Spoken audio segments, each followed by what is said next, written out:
Chegamos à terceira e última estante, 3 vídeos, esse é o terceiro, então se você tá chegando por aqui, a gente conversa sobre essas 3 estantes e sobre os livros que eu tenho aqui na minha casa. Hoje nós vamos terminar, vamos falar sobre a parte 3 do vídeo, que é a terceira estante. E é isso então, sem enrolação, vamos começar. Pessoal, nessa estante aqui de cima, eu tenho daqui pra cá alguns livros que eu uso para dar aula. Então aqui eu tenho livro didático e os livros que são de literatura dos alunos. Eu recebo os livros e eu fico com eles. Alguns ainda não chegaram, então eu peguei da biblioteca. Mas a maioria eles me dão novos e eu fico com eles. Alguns eu vou passar para frente, outros eu vou ficar, porque são edições que eu não tinha e eu gostaria de ter, como é o caso do Hobbit, dessa edição nova do Hobbit.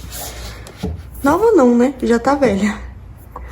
Ou o caso dessa edição realmente nova, das Crônicas de Nárnia, capa dura. Enfim, alguns livros, com alguns livros eu vou ficar, outros eu vou passar pra frente.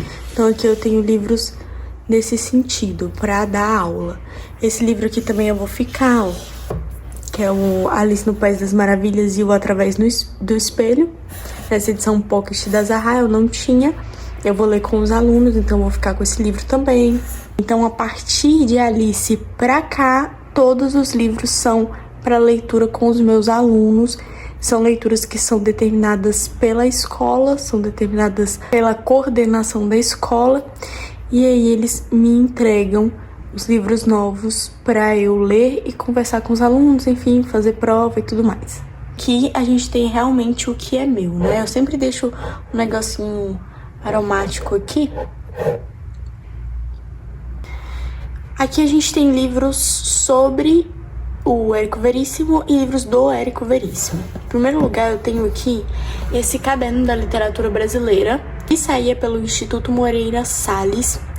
E isso aqui era dividido por personalidades literárias. Então, existia um caderno da Clarice, cadernos da literatura dos mais variados autores. E aí eu descobri que isso existia, só que assim, já não era publicado já há muito tempo.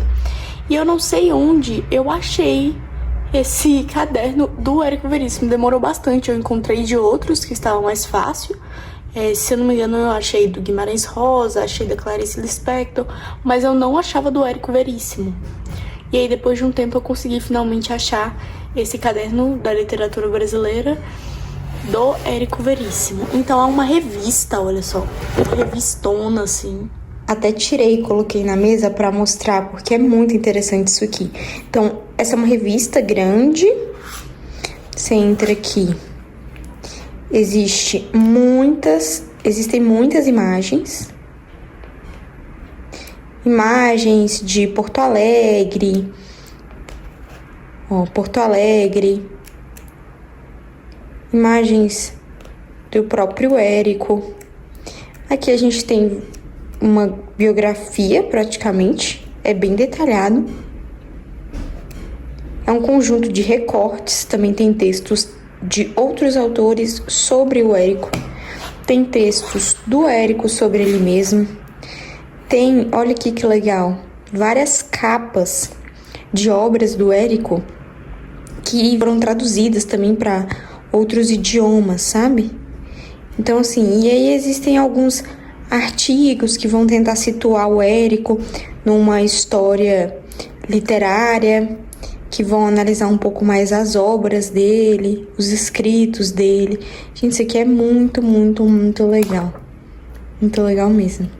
Ele também vem com esse livreto separado, Érico Veríssimo na livraria do Globo. E aí você tem aqui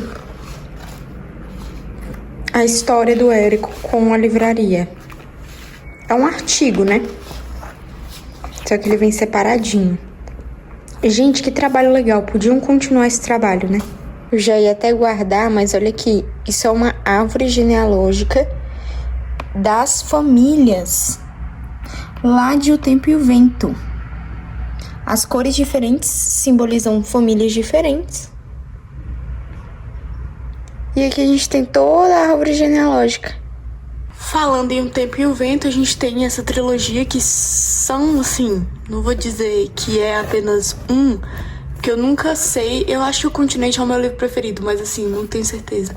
Mas esses três são os meus livros preferidos da literatura brasileira. São livros muito bons, realmente é um épico que a gente, assim, não acharia que encontraria aqui no nosso país, na nossa cultura, um livro de tão grandiosidade, assim, de um tema tão grandioso, uma proposta tão grandiosa. Realmente o Érico quis fazer uma coisa que ninguém nunca tinha feito, né? Então eu tenho dividido nessa versão de 3 volumes, parte 2 e a parte 3.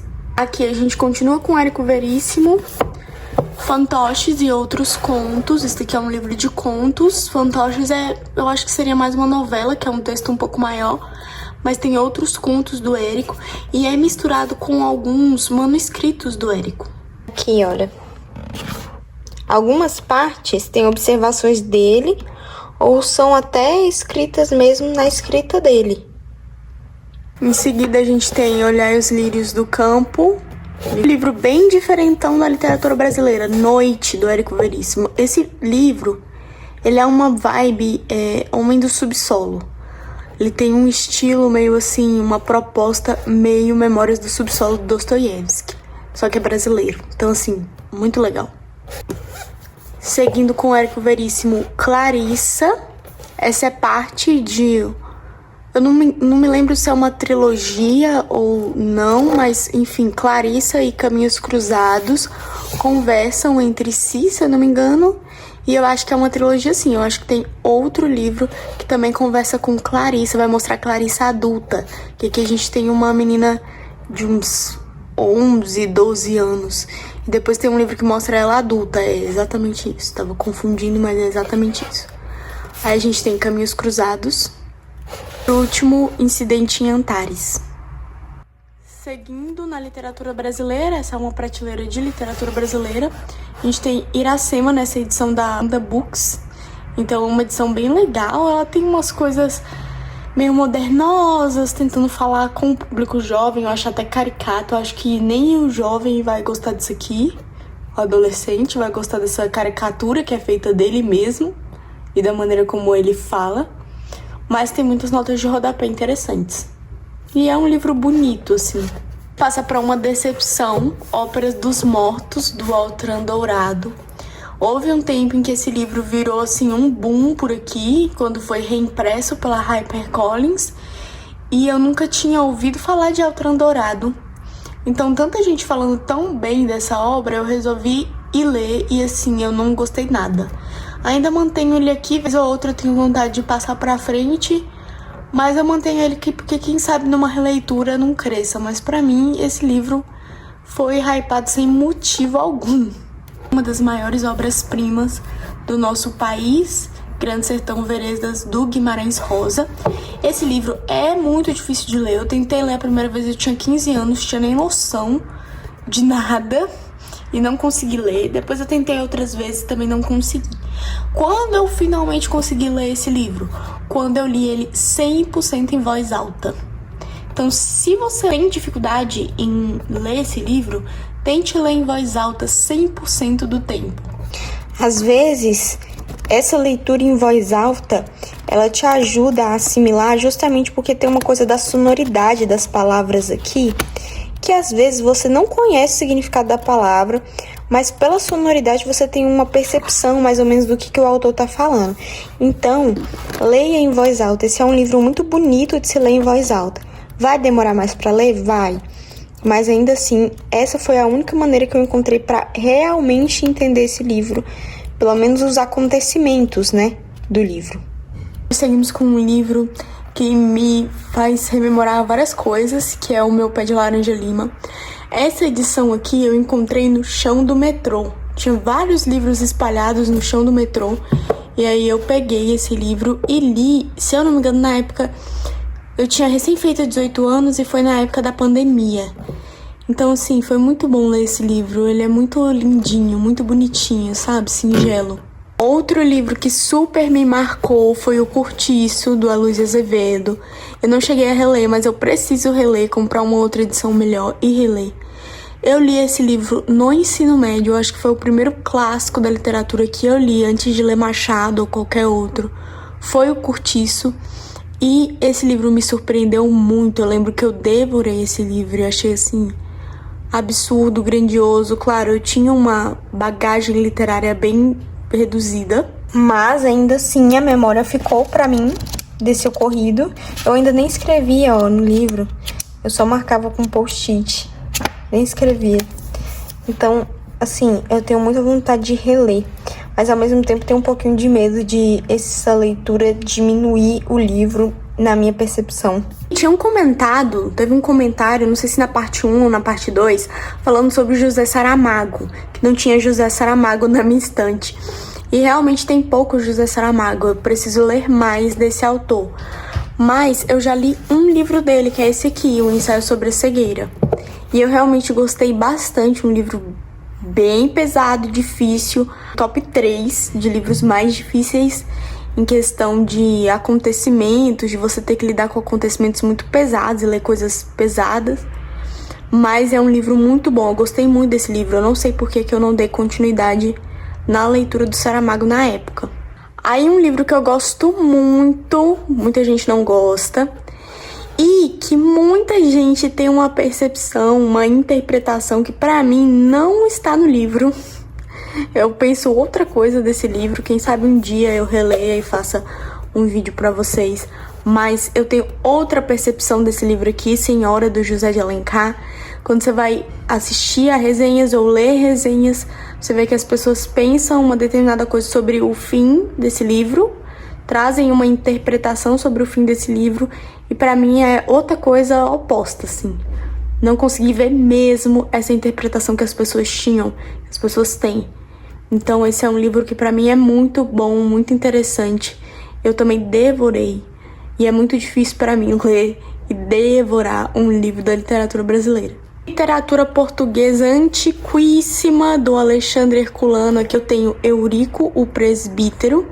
Esse daqui é um livro bem estilo cavalaria, um livro aventuresco, que eu li na época para um seminário na faculdade. Então ele tá bem riscadinho. Não é um livro agradável de ler, mas para conhecer a história da nossa literatura de língua portuguesa, esse daqui é um classicão super importante, né? Então eu gostei de ter lido, pelo tanto que me agregou de bagagem. Do Graciliano Ramos, aqui a gente tem Vidas Secas e Caetés, que é o primeiro romance do Graciliano Ramos.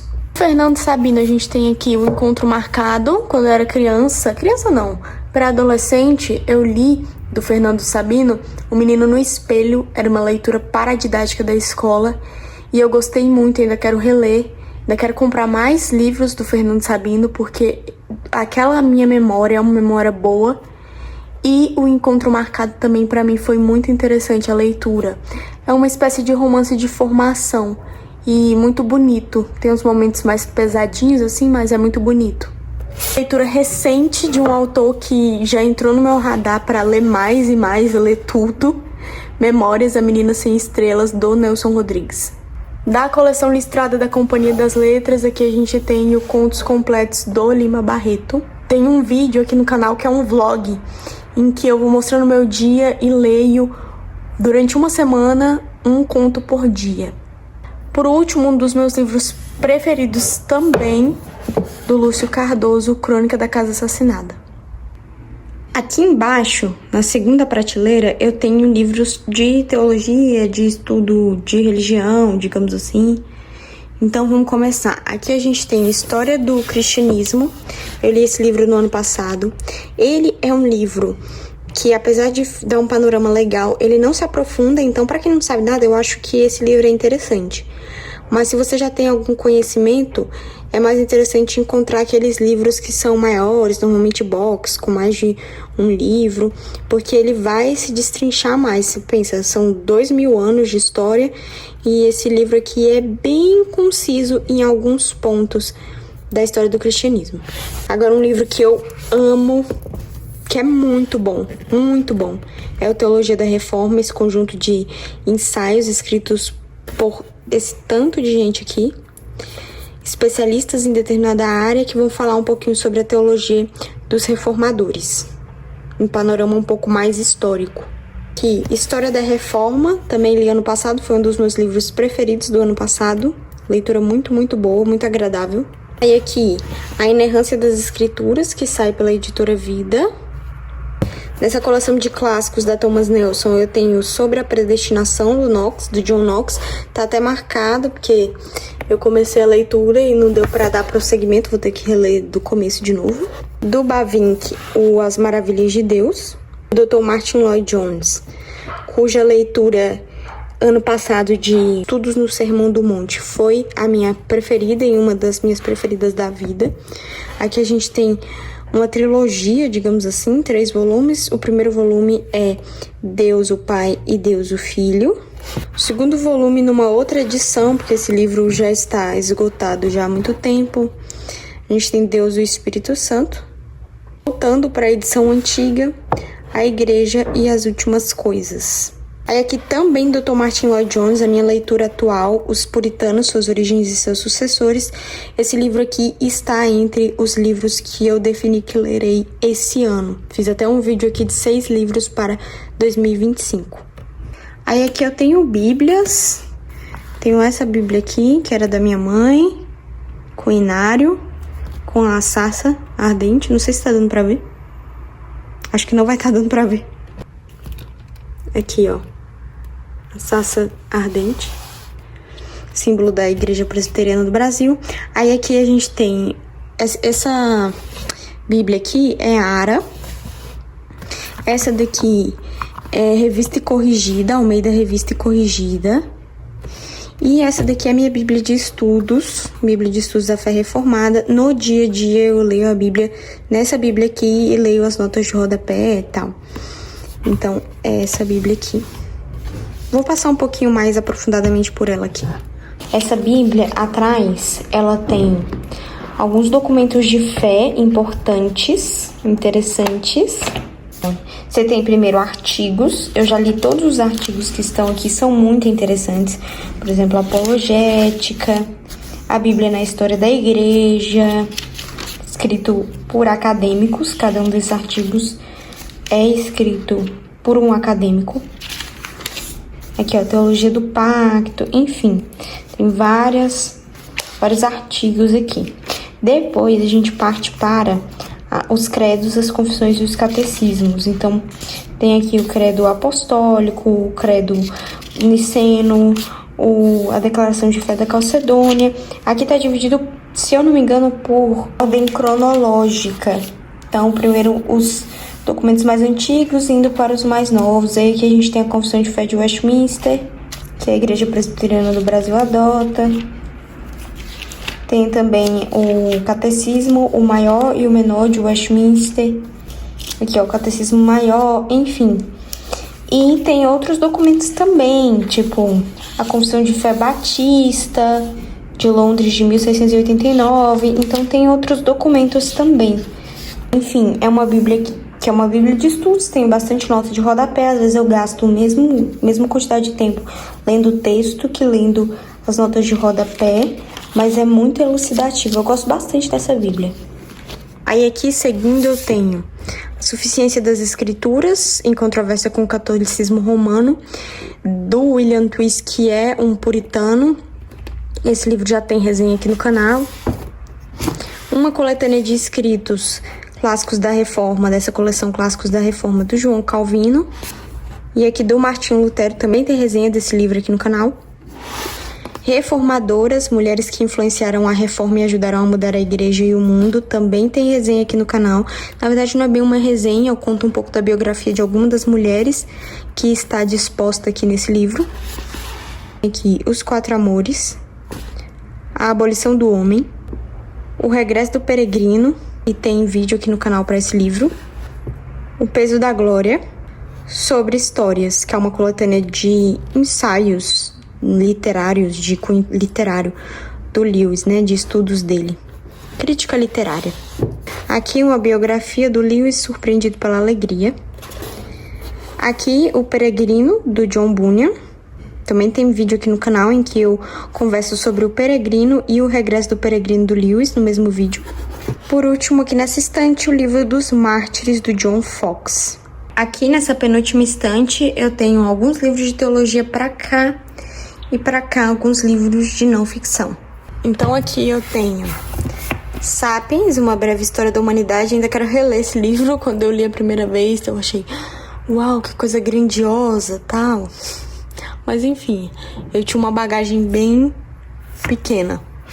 Aqui, Bilhões e Bilhões, do Carl Sagan. Esse livro aqui foi uma amiga que me emprestou pra eu ler, uma amiga física. E depois ela se mudou. E aí ficou aqui esse livro. Se mudou de estado, né? E ficou aqui o livro. Tem o Trivium, né? As Artes Liberais, a Lógica, Gramática e Retórica. Esse livro super conhecido dessa irmã Miriam Joseph, né? Que era uma religiosa católica. E ela escreve esse O Trivium. Todo mundo fala desse livro, então eu comprei para conhecer um pouquinho mais. Ainda não li. Aí aqui a gente tem um livro que seria mais de consulta, mas que eu, quando era adolescente, li por inteiro, que é o Tudo Sobre Arte, os movimentos e as obras mais importantes de todos os tempos. Engraçado que, assim, o subtítulo é Os Movimentos Mais Importantes de Todos os Tempos. Aí a gente tem como capa essa obra do Magritte. E eu fico, nossa, que importante. Mas enfim, aqui é papel fotográfico, muito boa qualidade dessa edição. Olha que legal. Bem informativo, muito bonito esse livro.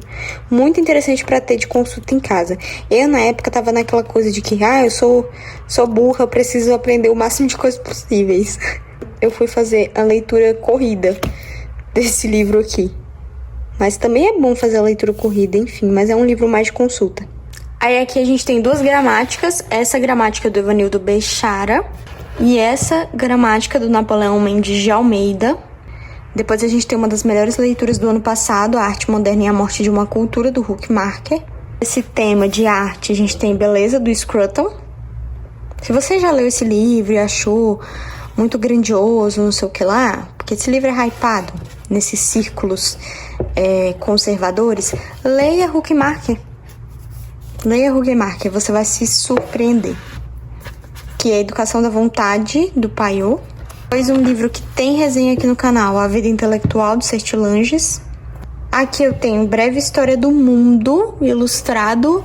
É um livro que é para ser divertidinho, uma coisa meio enciclopédia e passar por eventos importantes da história. Mas é para ser mais divertido, assim, é mais pro jovem, pro adolescente. Tem uma linguagem mais juvenil, assim. Enfim, uma das últimas resenhas aqui do canal, Uma História da Ópera. E aqui a gente começa a teologia de novo. Então, Esboços de Teologia, Doutrina e Sermões. Eu tenho esse livro porque minha mãe me deu, não tenho a menor ideia do que se trata. Aliás, tem um pouquinho pelo subtítulo, né? Como entender teologia e desenvolver uma igreja saudável. Mas assim, não sei nem se eu sou o público disso aqui, mas tá aqui. Aí aqui a gente tem algumas enciclopédias de verdades bíblicas. Primeiro de linguagens, depois de ciências humanas, depois de ciências da natureza e matemática. A gente tem um Novo Testamento em grego. Esse livro aqui é do meu marido, não é meu. Aí vem com algumas coisinhas de grego aqui que eu não entendo, não sei nada. E enfim, é aqui, ó, o Novo Testamento em grego. Aí vem o título, o equivalente à passagem, né? E vem escrito. Enfim. Também do meu marido aqui, Noções do Grego Bíblico. É uma gramática de grego bíblico, que eu saiba. Bem no estilo gramática mesmo, sai pela Vida Nova. Aí aqui a gente tem um dicionário bíblico, o Wycliffe. Eu pesquisei sobre dicionários bíblicos, querendo comprar um, só que aí a minha mãe quis se desfazer desse, então eu peguei. Mas eu ouvi falar bem, assim, quando eu fui pesquisar. Não era o que eu ia comprar, mas eu vi muita gente falando muito bem desse dicionário. Aí aqui a gente tem uma análise do credo apostólico pelo Webster Mayer. O creio no Pai, no Filho e no Espírito Santo. Essa capa é linda, né? Desse livro. Aí aqui a gente tem nosso comentário bíblico. Então aqui o Pentateuco, históricos, livros poéticos, profetas. Primeiro tomo do Novo Testamento. Segundo tomo do Novo Testamento. Aqui a gente tem a última prateleira. Essa parte aqui eu não vou mostrar porque assim, eu não sei nada, isso aqui é do meu marido. São quadrinhos, tá? O Cavaleiro do Zodíaco. Estranho assim. Que eu não tenho a menor ideia. Então assim, não vou mostrar porque são quadrinhos. Mas aqui pro lado de cá a gente tem literatura infantil. Começamos com Fábulas de La Fontaine, nessa edição super bonitinha. São 143 fábulas de La Fontaine, ilustradas com ilustrações do Doré, do Gustave Doré. Então aqui, ó. Tem várias ilustrações bem lindinhas.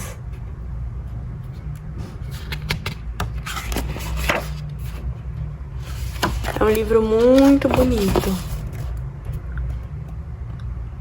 Aí aqui a gente tem esse livro com tradução do Monteiro Lobato para os contos, alguns contos de Andersen, né? Do Hans Christian Andersen.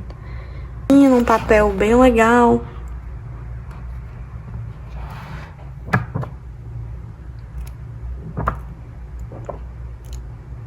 Edição de Pinóquio. Tá plastificada. Ediçãozinha de Pinóquio.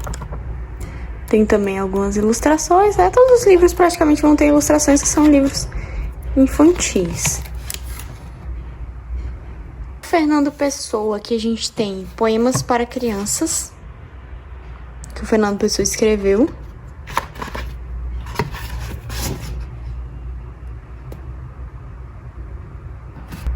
Um livro que eu li e resenhei no ano passado, que foi uma resenha até bem acessada.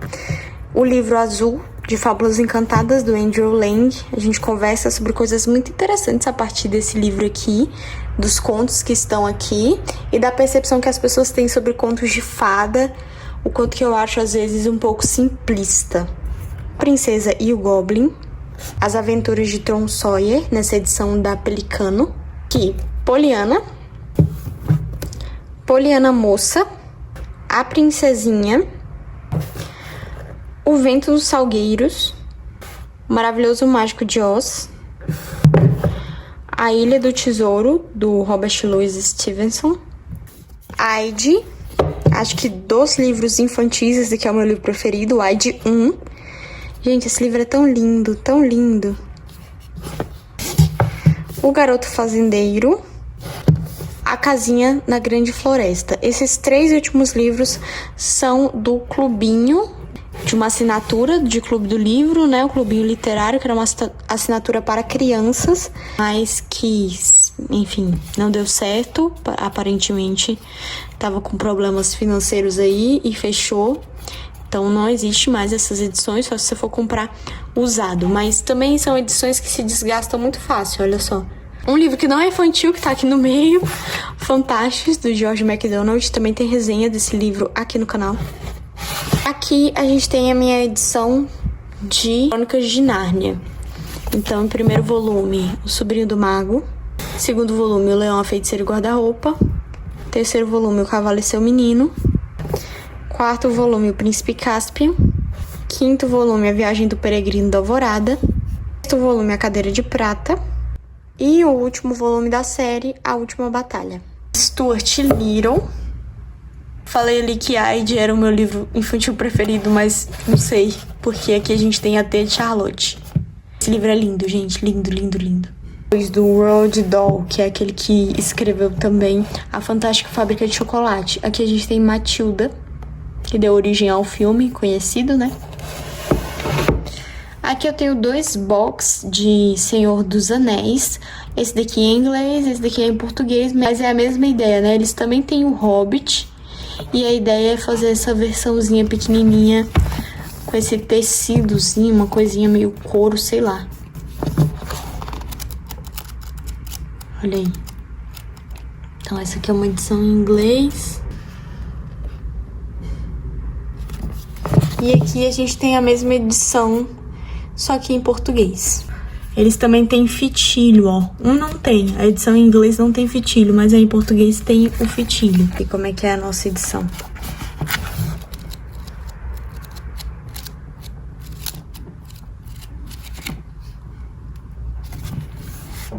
Lindinho, bem fofinho. Então, assim, nós finalizamos a última estante e temos finalmente o Bookshelf Tour completo aqui no canal de todos os livros que eu tenho na minha estante. Se você não assistiu aos outros vídeos, eles estão aqui, você pode dar uma olhada. E lá a gente vai conversar um pouquinho mais sobre literatura e sobre livros de não ficção também. Então fica o meu convite para você conferir, para você dar um like nesse vídeo, comentar um pouco das suas leituras, se você leu algum desses livros, se você teve uma boa ou má impressão de algum desses livros. Enfim, fique à vontade para comentar. É isso então, pessoal. Um beijo e tchau, tchau.